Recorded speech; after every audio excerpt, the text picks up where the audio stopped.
Recorder rolling. Camera rolling. And 3, 2, 1. Hello and welcome to Leadership Sketches, our weekly reality check on creative leadership. Every week in 10 minutes or less, I want to share ideas and best practices on creativity, leadership, and everything in between.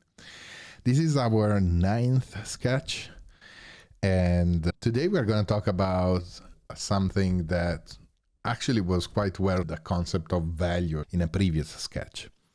And is a concept that I've been playing with a little bit on the idea that actually value is a multiplier. And I know this is esoteric, this title, but let's see why a multiplier.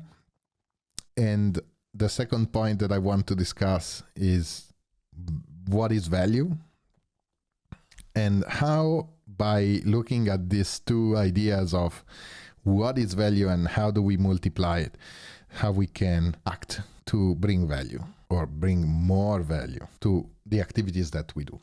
Let me explore this weird concept of value being a multiplier. Value is a multiplier because I took this from a lecture that I really enjoyed about writing, and saying that, for instance, this professor was saying, if our messaging is clear, organized, and structured, these are all great things, but if our messaging doesn't bring value to the people that we want to create value for, basically it's worth nothing. So this is why the multiplier, no? If you can say that value is like multiplying by 0, if the messaging is clear but it doesn't bring value, it's still not valuable. If our messaging is organized but it doesn't bring value, it's still multiplying by 0. So it's not necessarily useful. And there is a similar idea that I read in a nice little book, which is from Derek Sivers, which is Anything You Want. And he was saying that ideas are a multiplier of execution. So execution actually is the one that if you have a great idea, but poorly executed, it doesn't worth much. And the same concept here applies to value. If something is not perfect, we can say, I hope, in a way, this is the hope that I have also for leadership sketches, which they're not great, but if they bring a lot of value, then they are a multiplier, meaning that if the form is not great, but the value is really high, then that value basically multiplies by n. Let's look a little bit about the concept of value. Concept of value or discovering value is not easy. It's not a simple thing, because value, first and foremost, value is not generated necessarily from us. So from the people that are promoting something, a product, a service, but it's generated in the mind of the people that are acquiring or needing that product or service. So it's a multidimensional aspect. Value is something that is not one-dimensional. It's multidimensional. What do I mean with this? So if we represent value on an axis, let me see if I can try to look at the XYZ. So let me try to design it this way. These are the few dimensions of value. Depending on what we are proposing, value is perceived against what? Against our gain, our pain. So the solution that we are proposing, it increases our gains and reduces our pains.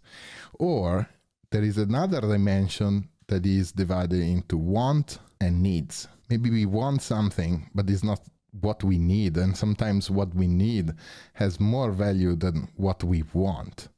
And we can also look at different alternatives to achieve our needs and want. And the third element is how available or attainable something is. If something is largely available or is hardly attainable has a different perception of value. And this is particularly worth in the concept of status. For example, we achieve status if something is not necessarily easily attainable, and scarcity is something that usually works really well because it's early available. So all the precious materials, if we want to link with the other sketch of the gold, the scarcity of the gold is what makes it valuable. So once we understand that value comes in different shapes and form, and especially has this multidimensional way, we can start thinking and being a little bit more accurate in our understanding, and also trying to understand what is it that we are trying to obtain and how we can generate value in the minds of the people that are choosing our products or solution.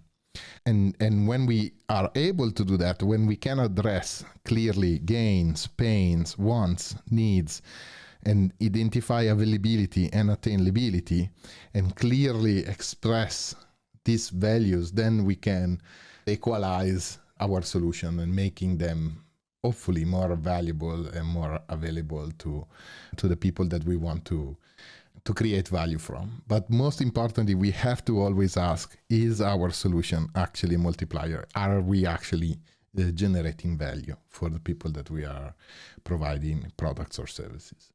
So I hope you enjoyed this sketch, and as usual, if you enjoyed this video podcast, don't forget to subscribe, comment, tell me how you are going to generate value, or how are you thinking about value. And as usual, until next sketch, I'm Gianluca Cinquepalmi, and don't forget to inspire, challenge, and disrupt.